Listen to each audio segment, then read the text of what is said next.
Chapter 17. Days of Wine and Impropriety. Supreme Chancellor Thoris Darus was largely responsible for the heady atmosphere that prevailed on Coruscant. A human native of Coriolog, Darus had brought a sense of style to the galactic capital that had been absent a decade earlier when Vela Percivis held the position, and hadn't really been seen since the days of Exus Valorum. Darus was unmarried, an incorrigible womanizer, an enthusiast of sport, opera, legitimate gambling, and high cuisine. His first term of office was characterized by a marked upswing in intemperance, and in the end, rampant corruption. Following the example set by the Supreme Chancellor, many of the tens of thousands who served in the Senate or lobbied on behalf of autocratic corporations and cartels had transformed Coruscant into a den of self indulgence unrivaled anywhere in the core or inner rim. From all areas of the galaxy had come beings eager to attend to the needs of the new political elite, from chefs to artists to specialists in pleasure.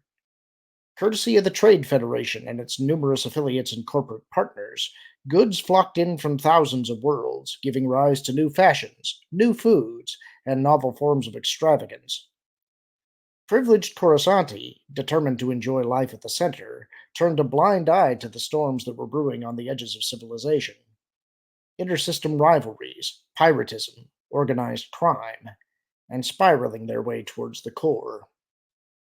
In 3 years, the planet saw more immigration than it had seen in the preceding 100, primarily from the Outer Rim, whose non humanoid species arrived in complete ignorance of the hardships that awaited them.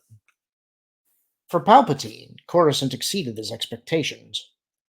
5 years of travel and adventuring in the expansion region and colonies had given him a taste for the high life, and here was a place not simply where his darkest desires could be fulfilled, but also where he could put his unique talents to the test. Its topography of cloud cutting edifices was a microcosm of the galaxy, swarming with beings who were willing to do whatever was necessary to claw their way from the depths, overseen by a tiered elite that nursed on their misery. If Coruscant was a magnet for those without skills or promise, it was also a paradise for those with credits and connections. And with assistance from many of the scions of wealth Palpatine had met while serving as Naboo's ambassador, along with Higo Damask's coterie of cronies and minions, he felt that he was on his way to the summit of the Senate podium from the moment his boots touched the unnatural ground. He grasped immediately that the only way the Republic might have saved itself was by removing the Senate to a world where temptation wasn't lurking at every traffic nexus, opportunity in every balconied cafe, vice in every canyon. Although the racket that Supreme Chancellor Darus and the Senate had going was obvious only if one knew where to look, and that frequently required having unrestricted access to the private clubs and back rooms to which bribes gravitated. Even without the Force, Palpatine knew he would have succeeded.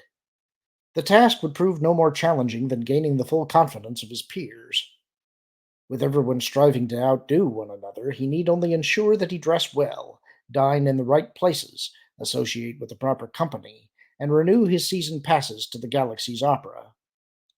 At the same time, he understood that he could be almost as anonymous as he wished, simply by venturing up or down, dressing up or down, mingling with merchants rather than politicians, or consorting with the hucksters, shysters, con and scam artists that populated the lower levels. His first apartment wasn't luxurious, but it was located in the government district, with room enough for his growing art collection, which now included the costly Neuranium and Bronzium sculpture of the ancient sage Sistros, appropriate for the affluent head of House Palpatine, and containing his original hand-built lightsaber, concealed in a cylindrical cavity undetectable by security scans.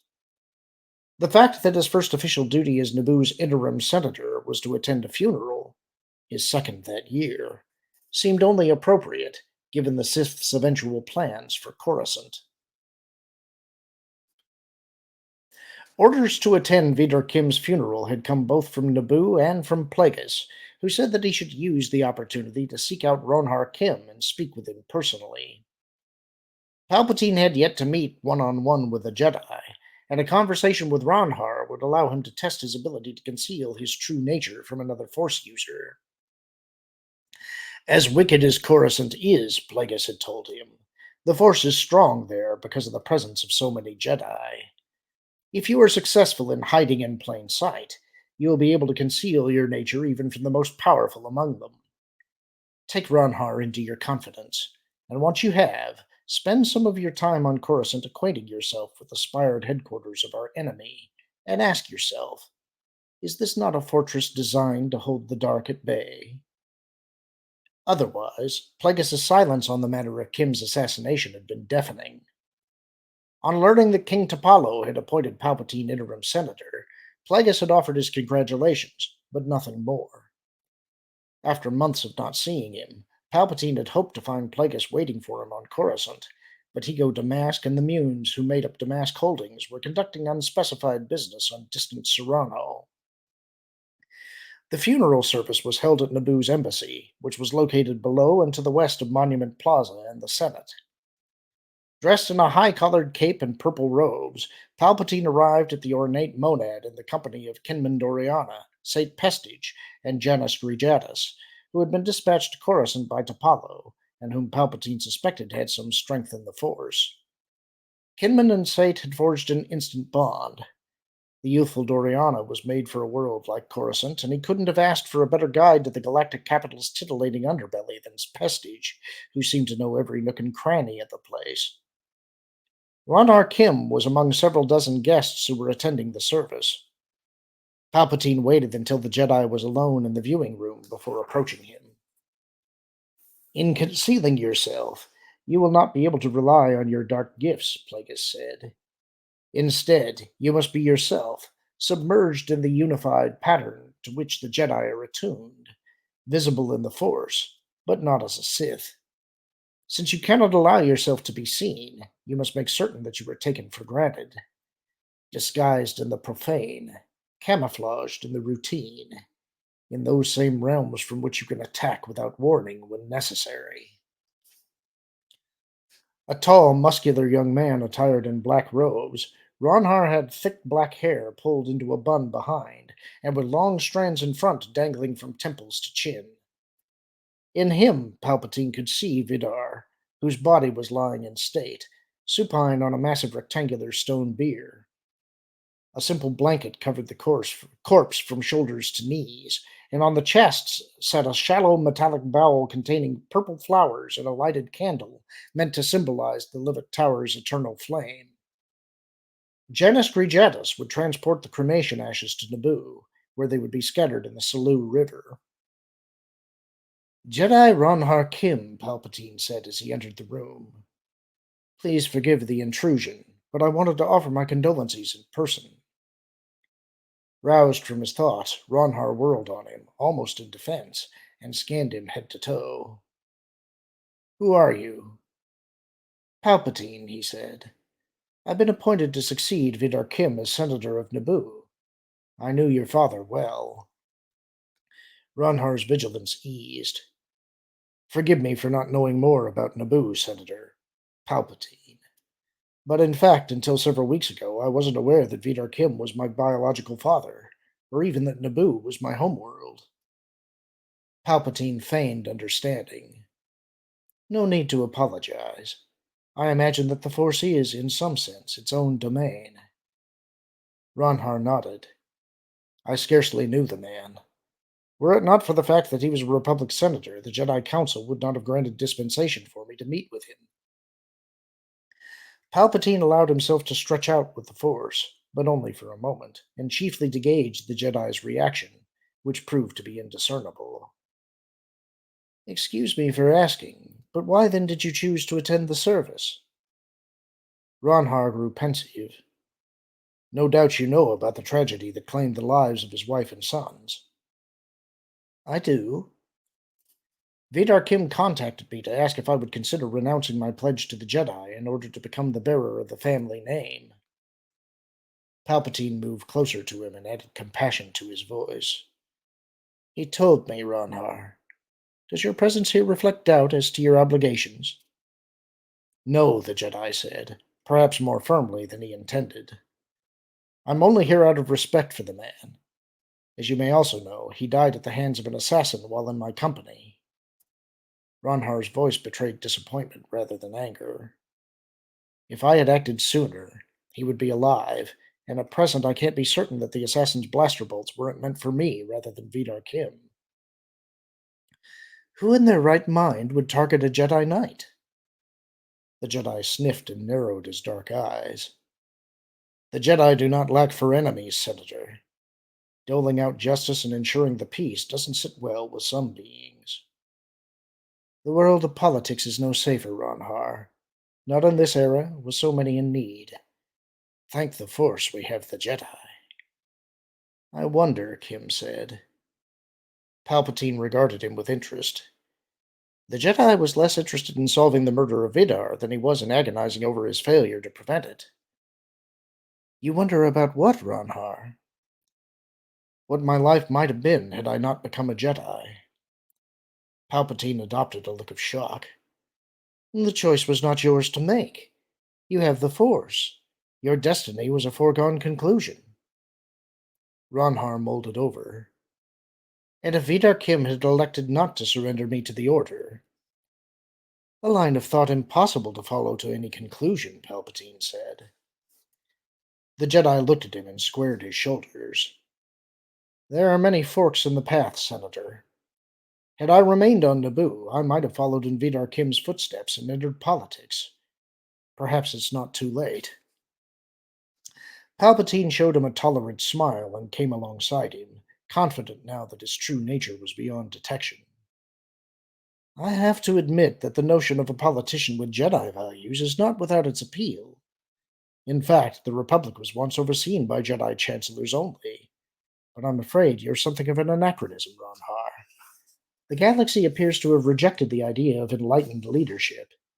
The best politician presently is merely exceptional, where every Jedi is extraordinary.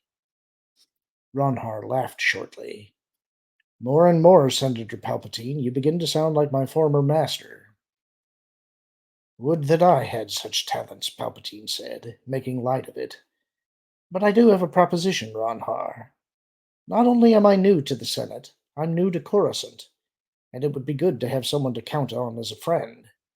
So what would you say to an alliance between a politician and a Jedi? Through me, you could gain insight into the workings of the Republic, and through you, I might better understand the Jedi and their roles as peacekeepers. Ronhar inclined his head in the bow.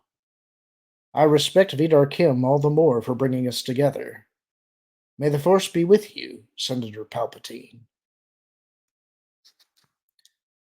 On Sereno, remote from the core along the Hydean Way, a female servant of Count Vemic, costumed in garb from an era long past, escorted the quartet of human Jedi into the castle's expensively modernized conference room.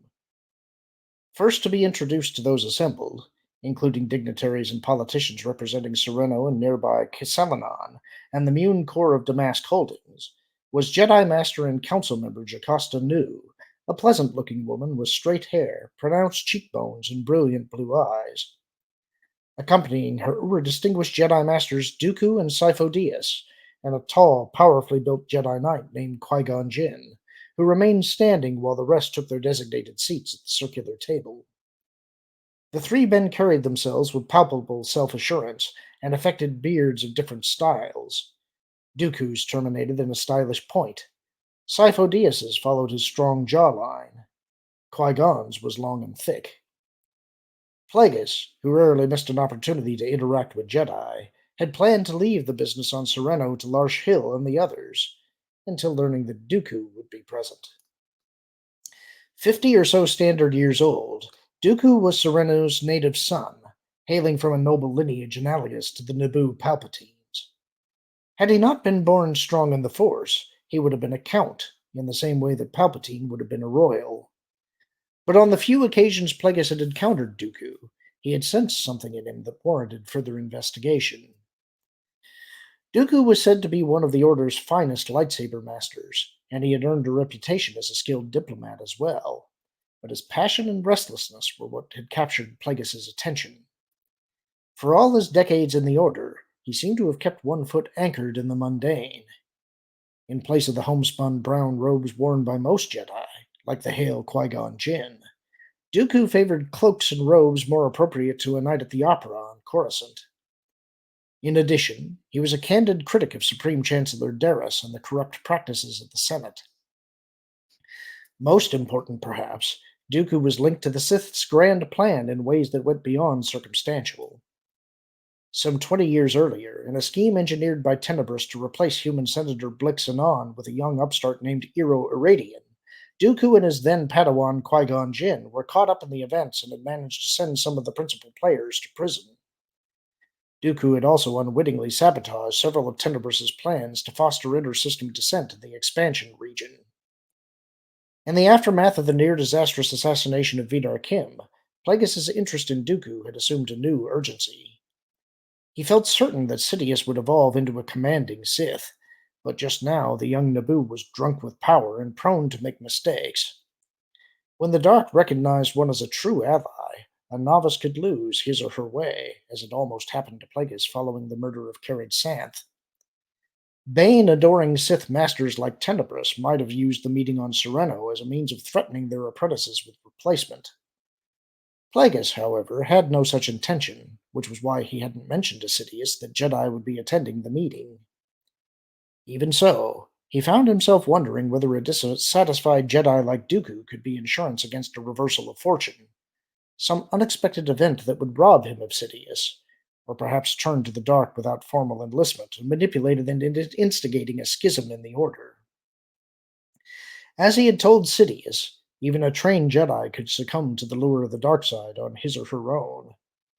130 years earlier, on a former Sith world in the Slytherin system, a Padawan named Kib Jeen had been so strongly affected by the lingering power in a fortress on Almus that he submitted himself to the dark side and initiated a system-wide conflict.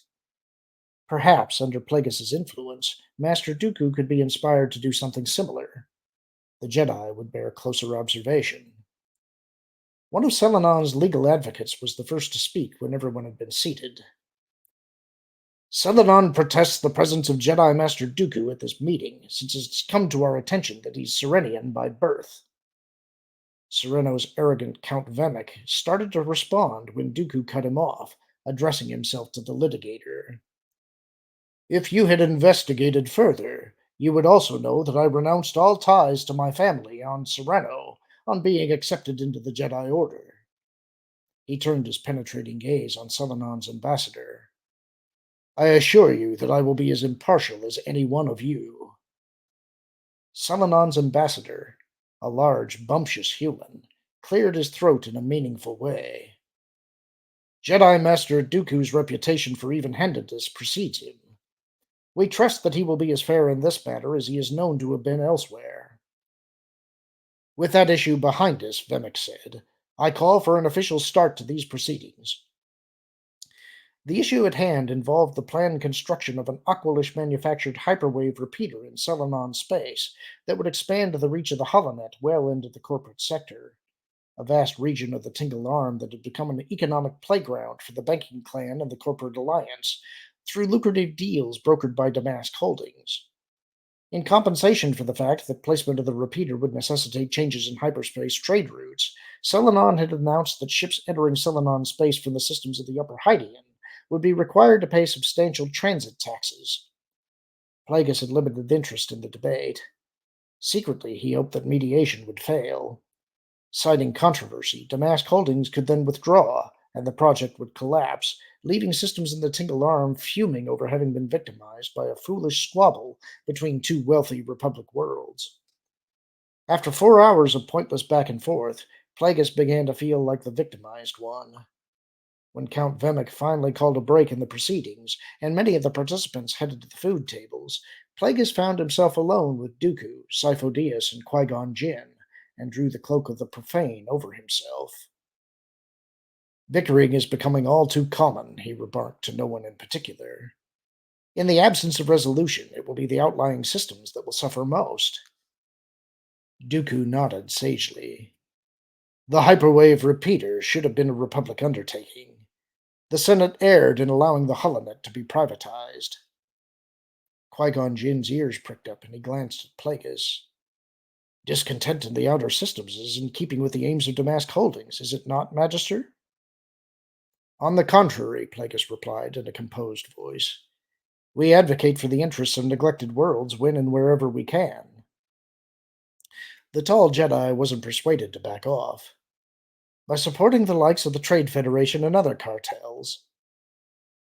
The Trade Federation has brought progress to many a backward world, Master Jin, through exploitation that leads ultimately to ruin. Plagueis spread his hands. Progress often comes at a cost. On occasion, a world will go through growth pangs as a result, but to call the end result ruination is overstating the case. He studied Qui-Gon. Surely the Jedi have had to ignore consequences of the same magnitude in enforcing the laws of the Republic. Sifo-Dyas's dark brows formed a V.